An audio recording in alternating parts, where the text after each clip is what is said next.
주시는 말씀은 빌립보서 3장 17절에서 22절 말씀입니다.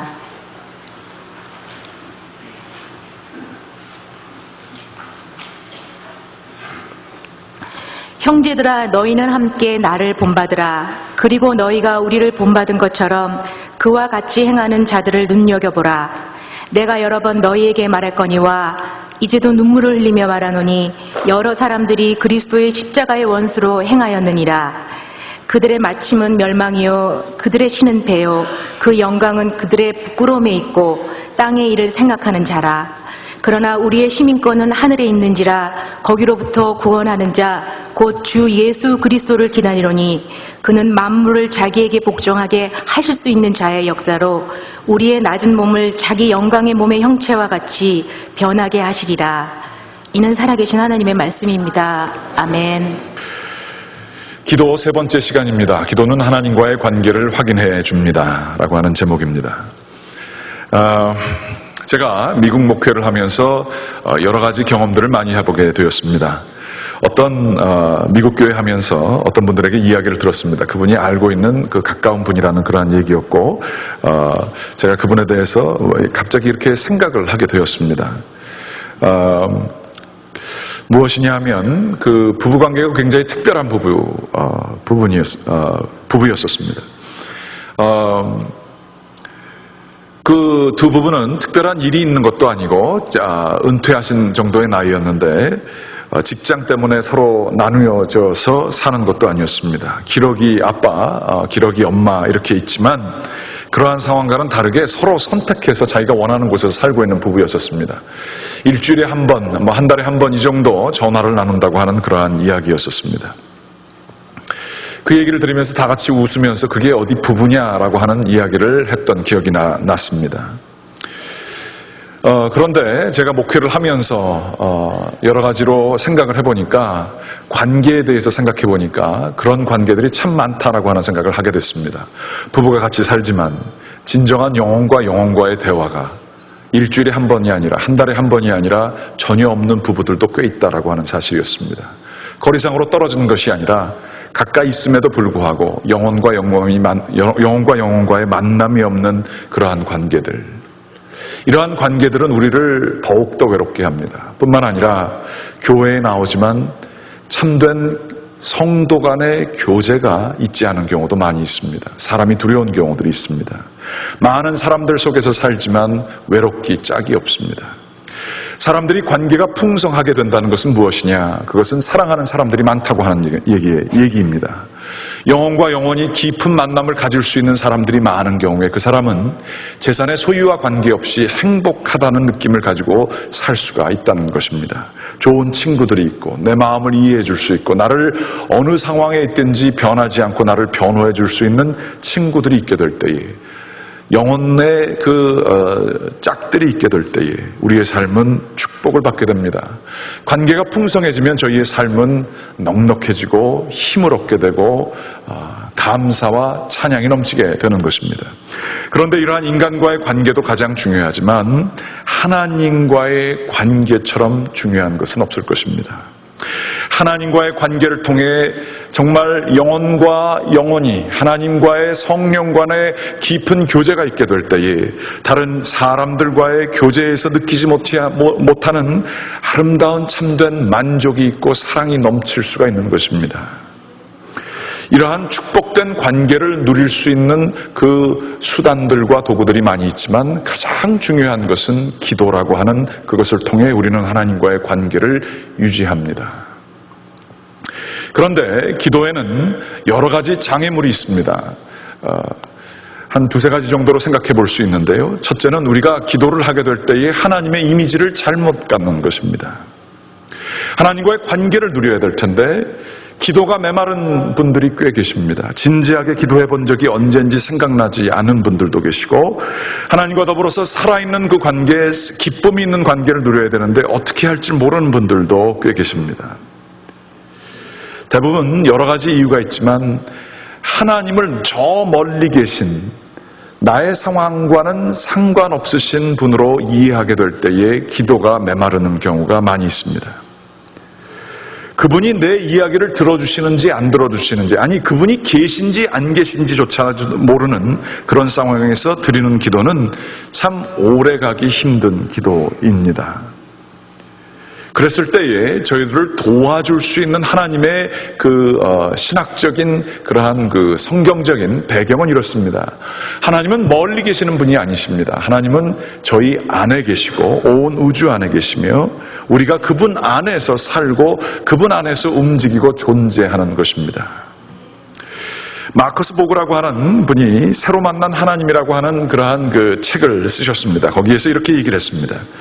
하나님을 우리가 그 안에서 살고 움직이고 존재하는 분으로 대한다면 기도를 저 멀리 계실지도 모르고 우리의 기도에 응답하실지도 모르는 어떤 존재에게 말하는 것으로 오해하지 않을 것이다.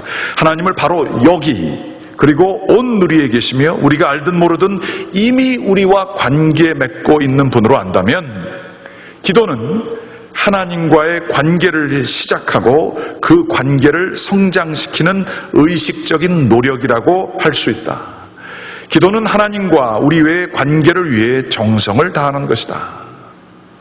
하나님을 저 멀리 계시는 분, 계신지 안 계신지 모르는 분, 내 기도에 과연 응답해 주실까라고 하는 그러한 분으로 우리들이 잘못 이해하게 될 때에 그건 참 힘들지요. 그렇지만 공허한 어떤 말을 던지는 독백에 불과하다고 생각하기가 쉽습니다. 그렇지만 나는 내가 잘 모르지만 하나님께서 이미 나와 관계를 맺고 계시고 내가 그분과 대화를 나누기 위해서 깨어있기 위해, 영적으로 깨어있기 위해서 하는 의식적인 노력이 기도라고 생각하게 되면 기도가 한결 수월해지게 되는 것입니다. 사람과 사람과의 대화에도 그런 게 있죠. 상대는 있건 없건 상대 또한 누구냐에 상관없이 너무나 삶의 억울함이나 상처나 이런 거에 깊으신 분들은 자기 얘기를 막 하십니다. 얘기를 한두 번은 들어줍니다. 그렇지만 우리가 이렇게 대답을 이렇게 하다가도 전혀 이게 오가는 대화가 되지 않게 되면 우리들은 그분과의 만남이 전혀 즐겁지 않습니다. 그저 그분만 만나면 죽어라고 자기 얘기만 하는 거예요. 그런 분들 알고 계시지요? 그냥 자기 얘기만 하는 거예요. 그리고 상대방이 누군지 상관없고 예전에 얘기했던 건지 안 했는지도 생각도 안 합니다. 같은 얘기만 자기 한 맺힌 것만 계속 얘기하는 거예요. 그런데 이러한 관계가 맺어지기가 힘들지 않습니까? 하나님과도 그럴 것 같아요. 우리들은 많은 경우에 기도를 우리가 원하는 것만을, 우리의 힘들고 어려운 것만을 마구 내놓는 그러한 것을 기도라고 생각할 때가 있습니다. 하나님이 우리보다 인내력이 훨씬 더 좋으셔서 그 기도도 다 받으시겠지만 기도는 대화인 것을 여러분이 잘 아시지 않습니까? 하나님의 임재하심이 어떤지, 하나님께서 나에게 무슨 말씀을 지금 하고 계시는지 여기에 대해서 기다릴 줄 아는 마음이 보통 있어야 됩니다. 그래야 관계가 구성이 됩니다. 그러나 많은 경우 우리는 기도를 자기 독백이나 울분을 토해놓는 장소로 생각할 때가 있습니다. 그렇지 않습니다. 하나님은 저희에게 굉장히 가까이 계시고 저희보다 그 상황과 저희의 속마음을 더 잘 알고 계십니다. 그리하여 우리가 기도할 때 노력해야 되는 것은, 가장 중요한 것은 우리의 영적인 감각이 둔해져서 하나님을 파악하고 계지 못하고 우리들이 정말로 하나님의 움직이심을 깨닫지 못하는 것을 알고 저희들이 다 내려놓고 주님의 움직이심이 지금 어디로 움직이는지에 대해서 기다리는 마음을 가지는 것이 기도하는 데에 굉장히 중요한 장애물을 없애는 것이 된다라고 하는 것입니다.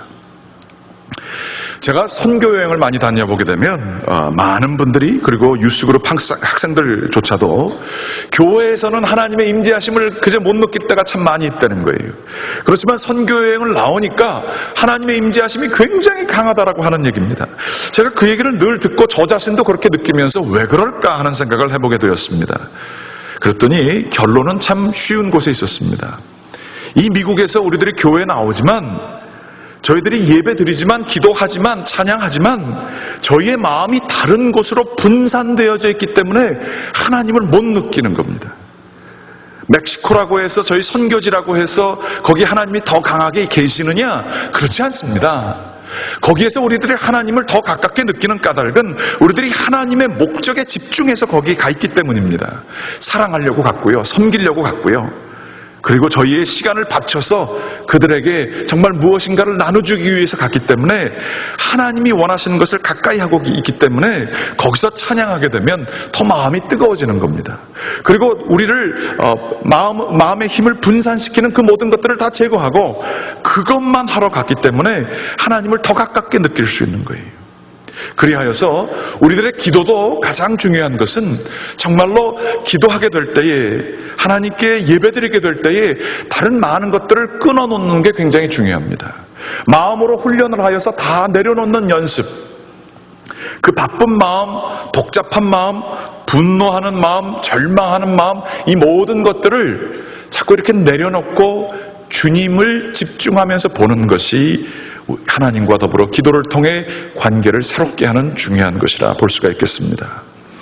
오늘 아마 여기 지금 찬양 축제 어떻게 할까, 그것 때문에 목회자가 무슨 설교를 하든지 말든지 모션을 어떻게 해야 될까, 그런 분 없으실 줄 믿습니다.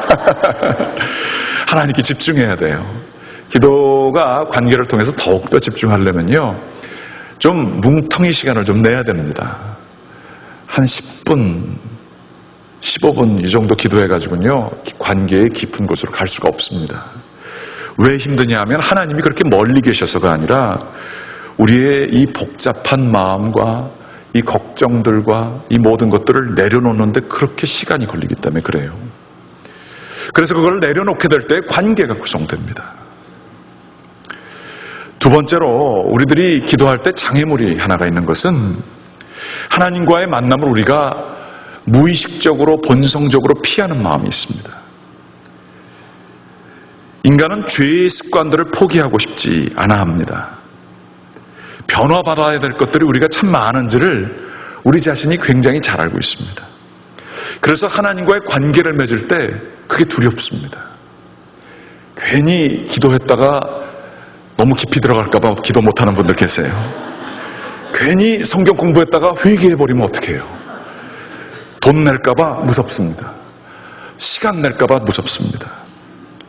그런 분들은 대부분 예수를 모르고 이런 분들은 많은 경우에 하나님을 모르는 경우에 목회자를 보면 괜히 피하시는 분들 계세요. 여러 가지가 이유가 있겠지만 본성적으로 우리들이 그런 게 있어요.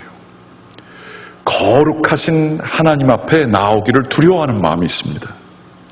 참된 기도는 그런데 하나님을 대면하는 겁니다. 관계를 맺는 겁니다.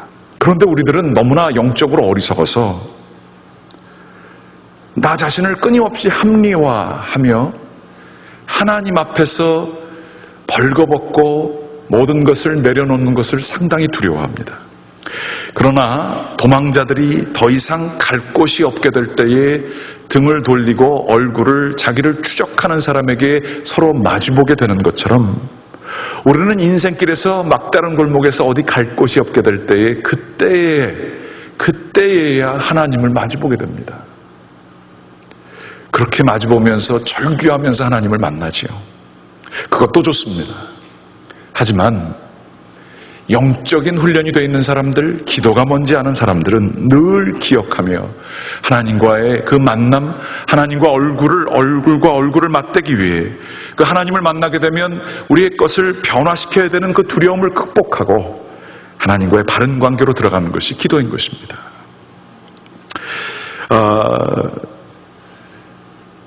이렇게 될 때에 기도에 나타나는 현상들이 한 두 가지가 있습니다.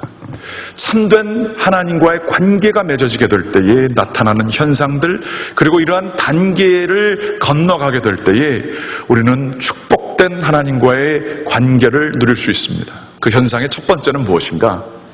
회개와 고백의 영이 저희 가운데에서 자리 잡게 됩니다. 진정한 회개는 하나님 앞에서 내가 마음 잡고 하나님 앞에서 잘못한 거 고백해야지, 그런다고 해서 나오지 않습니다. 하나님이 그 가운데 계시고 하나님의 임재하심 느끼게 될 때에 내 속에서 터져 나오는 것이 회개입니다. 성령님께서 회개의 영을 내려주셔야 회개가 됩니다.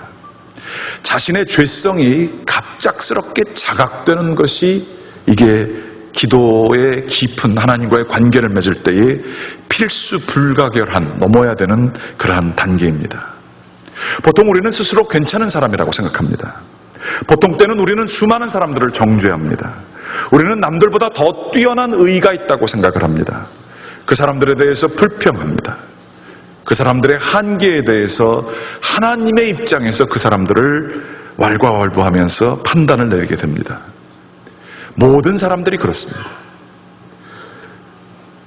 그리하여서 사람들이 우리의 만약에 잘못을 지적하게 되면 우리는 보통 두 가지의 반응으로 반응을 합니다. 나는 그럴 수밖에 없었음을 합리화합니다. 나의 죄를 지적하는 어떤 사람의 지적에 대해서 우리는 절대 동의하지 않습니다. 당연히 그럴 수밖에 없었던 상황이고 그런 것이 나는 옳았다라고 생각하고 고집합니다. 두 번째로는 우리들은 우리의 잘못을 지적하는 사람 앞에서 주로 이렇게 반응합니다. 당신은 얼마나 잘났길래 나에게 그런 것을 하느냐? 모든 인간이 똑같지 않느냐? 라고 하면서 싸움을 하게 되지요.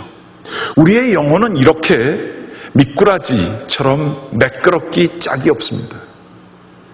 우리의 죄성을 확인시켜 줄 수 있는 세상의 어떠한 기준도, 세상의 어떠한 선생도 우리에게는 없습니다.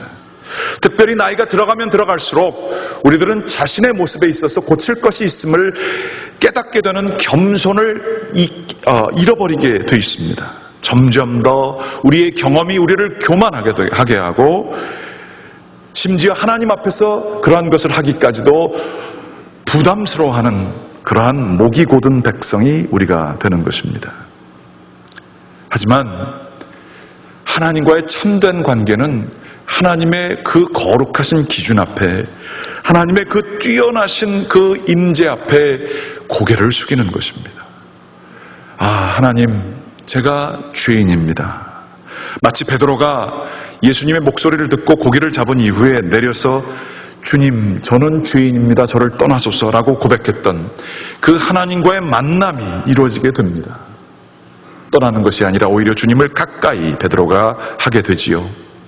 그것처럼 하나님을 만나게 될 때에 우리의 죄성을 깨닫는 것은 우리들이 꼭 하나님과의 살아있는 축복된 사랑의 관계를 맺기 위해 필수 불가결한 관계가 되는 것입니다. 히브리서 4장 12절 말씀은 하나님의 말씀은 살아있고 운동력이 있어 좌우의 날선 어떤 검보다도 예리하여 혼과 영과 및 관절과 골수를 찔러 쪼개기까지 하며 또 마음의 생각과 뜻을 감찰하나니, 이런 말씀이 쓰여져 있습니다. 그렇습니다. 하나님을 만나게 되면 우리들은 자신의 벌거벗은 모습을 확인하고 내려놓게 됩니다. 그런데 그게 축복의 관계로 가게 되는 첫 번째 관문 아니겠습니까?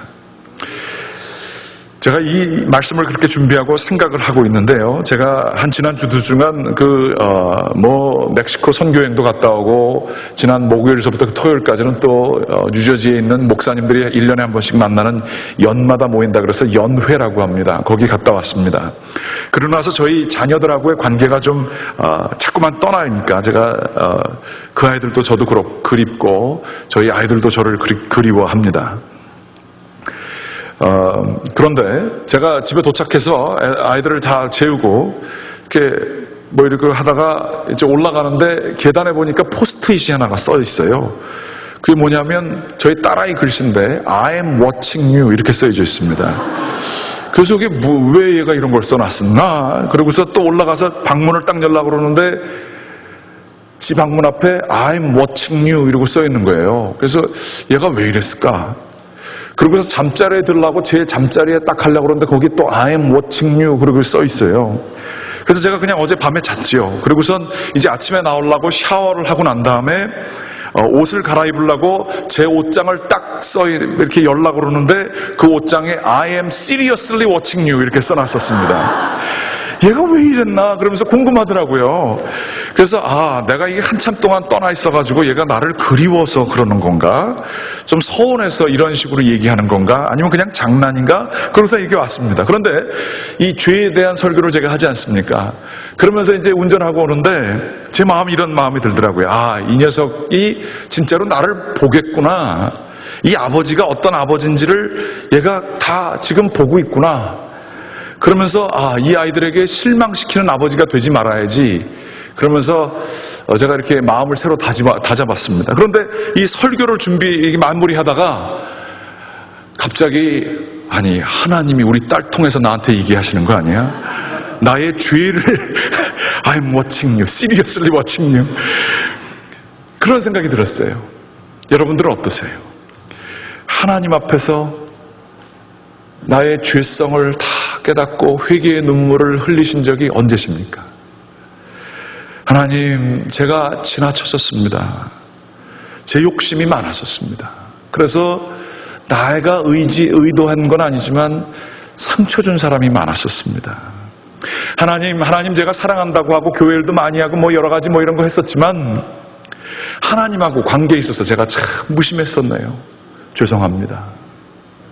하나님, 제가 세상 것에만 너무 관심이 많았었네요. 세상에서 어떻게 할 것인가, 어떻게 살 것인가, 여기에 더 관심이 많았었네요.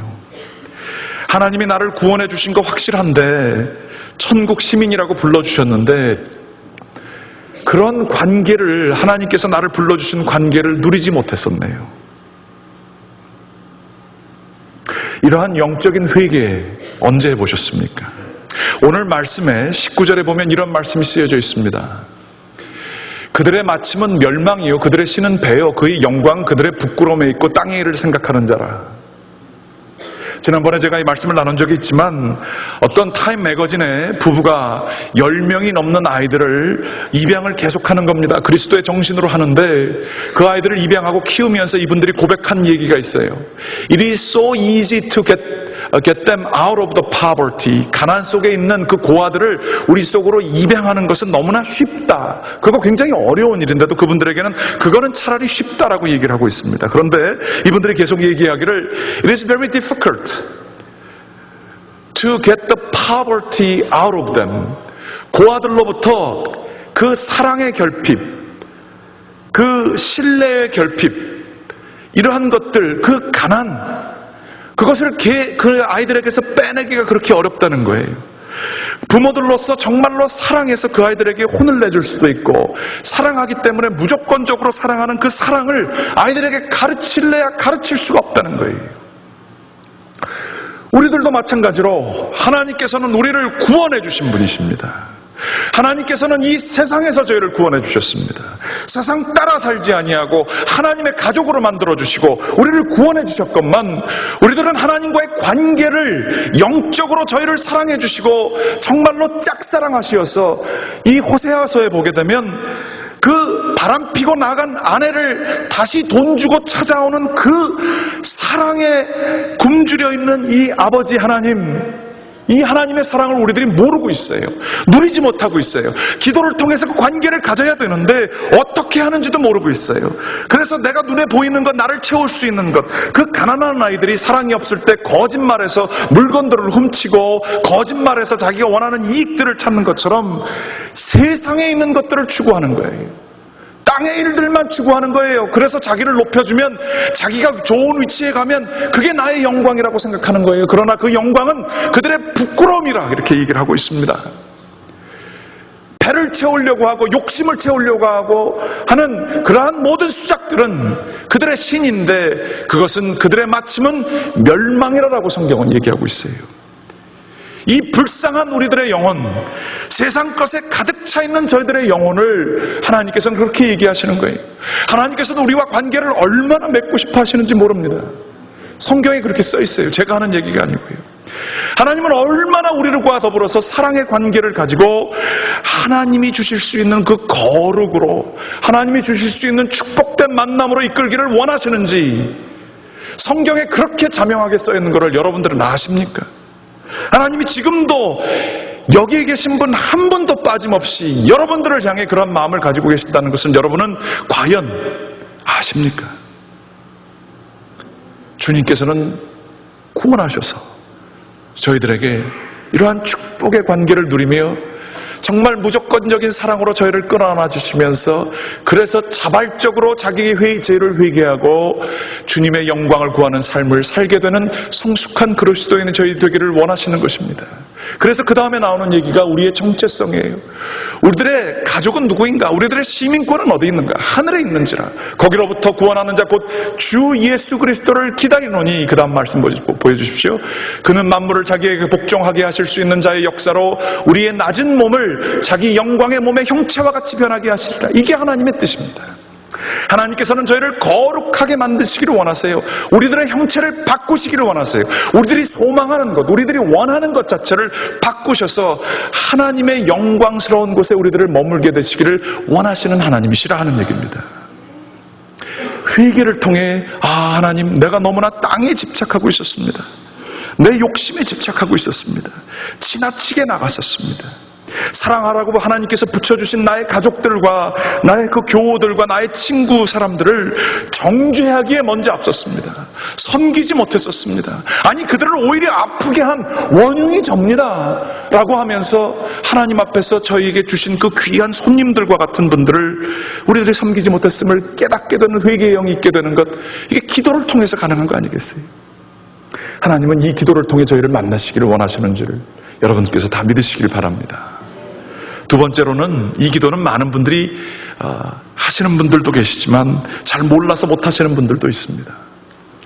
기도는 하나님과의 관계인데 그 관계가 깊어질 수 있는 또 다른 이 현상은 두 번째로 주님을 바라보는 것입니다. 주님의 거룩하심을 생각하는 것입니다. 그분의 영광을 생각하고 그 위대하심과 사랑하심 속에 휩싸이는 것입니다. 그분의 위대하시고 광대하심에 경이감을 표현하면서 찬양하는 게 기도입니다. 저 같은 경우는요, 이거 뭐 하려고 한 건 아니고요, 목회자이니까 그렇게 할 기회가 더 있었던 것 같아요. 기도를 하다가 갑자기 예수님께서 커다란 모습으로 서 계신 것을 연상하게 되었습니다. 그분의 발이 너무 커서 잘 보이지 않습니다. 그분이 옷자락이 이렇게 보이는 것 같은데 그건 너무나 커서 잘 보이지 않습니다. 그분의 얼굴은 전혀 보이지 않습니다. 그런데 그분 앞에 이 피레미와 같은 제가 서 있으면서 그분을 찬양하는 그러한 그 이미지를 갖게 됐습니다. 저를 사랑하여 주시고 그 크신 분께서 저를 생각하여 주시는 것에 대한 감사가 우러나오게 됐습니다. 그러한 이미지가 이 주님을 바라보고 그분 앞에 그저 머물러 있기, 그게 얼마나 도움이 되는지 모릅니다. 그 가운데에서 찬양을 하면서 오 신실하신 주 내 아버지여, 늘 함께 계시니 두려움 없네. 그 사랑 변창고 날 지키시며 어제나 오늘이 한결같네. 오 신실하신 주, 오 신실하신 주, 날마다 자비를 베푸시며 일용할 모든 것 내려주시니 오 신실하신 나의 구주. 그리고 찬양 드리다 보면요, 얼마나 제 마음에 거룩함과 은혜와 감사가 차는지 모릅니다. 이러한 찬양 속에 빠져 있으면 시간 가는 줄 모릅니다. 혹시 방언의 은사를 받으신 분들 경험하셨겠지만 방언하는 동안은 의식이 있어요. 그렇지만 시간 가는 줄 모릅니다. 거기에 온몸을 내어 맡기게 되면 거기에 충만한 그러한 깊은 하나님과의 만남과 사귐이 있습니다. 그러한 만남과 사귐이 있게 되면, 주님을 바라보게 되면 이 기도 가운데에 놀라운 그러한 역사가 일어나는데, 그것은 바로 자연스럽게 그 빛나는 광채의 하나님의 영광이 저희에게 내려오게 되어 있습니다. 마치 모세가 십계명을 받을 때 하나님과 대면하여 하나님의 그 영광의 빛이 모세의 얼굴에 가득 차게 되었습니다. 그래서 십계명을 들고 내려온 모세의 그 빛나는 광채의 얼굴을 사람들이 감당하지 못해서 다 고개를 숙이고 오로지 장로들만 모세에게 나아갈 수 있었습니다. 그리하여서 모세가 사람들을 위해서 수건으로 얼굴을 가렸었습니다. 그러다가 이제 하나님께 나아갈 때에 수건을 이렇게 벗어버리고 하나님 앞에 나아갔던 일이 있습니다. 그런 것처럼 우리들도 하나님과 더불어서 깊은 이 주님을 바라보는 기도, 하나님과의 깊은 교제가 있는 기도 가운데 들어가게 될 때에 그 관계는 사랑하는 사람과 밤새 이야기하는 그것보다도 덜 달콤하고 아름다운 것이 그러한 관계인 것입니다. 그 사랑의 관계가 있는 거 여러분들 아시는 분들은 아시지 않습니까? 잘 모르시는 분들은 그런 게 있음을 사모하시기 바랍니다. 토요 새벽 기도에 이런 거 한번 나와보세요. 금요 철야 기도에 한번 나오세요. 궁금하시면 성령님께서 여러분의 마음을 감동시키시면 그런데 한번 와보세요. 아니면 어떤 수련회나 이런 것들을 한번 가보세요. 그러한 영적인 갈급함이 있으면 성령님께서 여러분 가운데 역사하는 겁니다. 갈급함이 전혀 생기지 않으시면 주여 제 마음을 고쳐주시옵소서, 그렇게 기도하시기 바랍니다. 하나님과의 그 만남이 있으면 말이죠, 참 놀라운 일들이 일어납니다. 저도 그러한 만남이 늘 있는 게 아닙니다. 가끔 있습니다. 자주 있게 하기 위해서 늘 자리에 머물러 있습니다만 성령님이 붙들어 주셔야죠.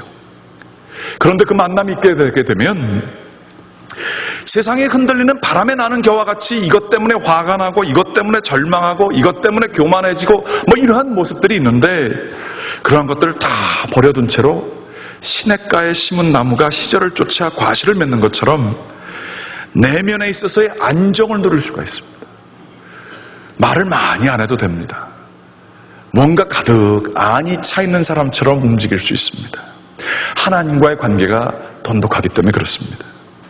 그러나 관계가 돈독하지 못한 많은 사람들이 그렇듯이, 외로운 사람들이 그렇듯이, 불안한 사람들이 그렇듯이 하나님과의 관계가 없으면 늘 많은 말들을 하게 되고 상처 주는 말들과 세상에 있는 말들을 하게 돼 있습니다. 그러나 하나님을 바라보며 기도의 이 깊은 단계로 들어가게 되면 사람 살리는 말 하게 됩니다. 평안을 끼치는 말 할 수 있습니다. 생명을 주는 말 할 수 있습니다. 이게 하나님의 영광이 저희에게 주시는 축복인 것입니다. 고린도후서 3장 18절 말씀엔 이렇게 쓰여져 있습니다. 이게 모세 얘기입니다. 우리가 다 수건을 벗은 얼굴로 거울을 보는 것 같이 주의 영광을 보매, 모세와 같이 되는 거예요. 그와 같은 형상으로 변화하여 영광에서 영광으로 이르니 곧 주의 영으로 말미암음이니라. 영의 세계가 기도를 통해서 저희에게 주어집니다. 하나님의 영이 저희 가운데 임하게 됐을 때 세상에 흔들리지 아니하는 축복, 내면의 안정감을 누릴 수 있습니다. 세상이 줄 수도 없고 뺏어갈 수도 없는 평안이 저희의 마음을 주장하게 됩니다. 이게 기도를 통해서 하나님과의 관계를 누리게 될 때에 오는 축복들입니다. 원하옵고 기도하옵기는 여러분의 기도가 더욱 깊어지시게 되기를 간절히 사모합니다. 여러분의 기도가 더욱더 하나님과 더 깊은 만남 속에 거하게 되시기를 우리 주님의 이름으로 간절히 축원합니다. 기도하시겠습니다.